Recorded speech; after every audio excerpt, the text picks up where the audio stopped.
You ask Tiger to solve.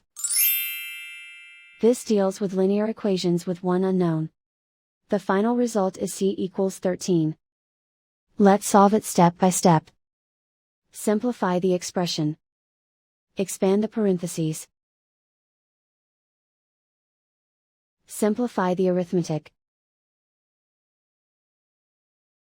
Group all constants on the right side of the equation. Subtract 22 from both sides. Simplify the arithmetic.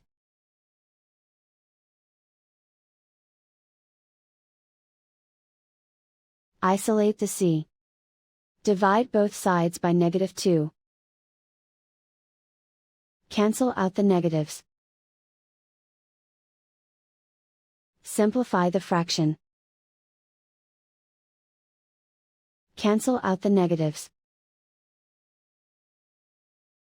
Find the greatest common factor of the numerator and denominator. Factor out and cancel the greatest common factor. And so the final result is c equals 13.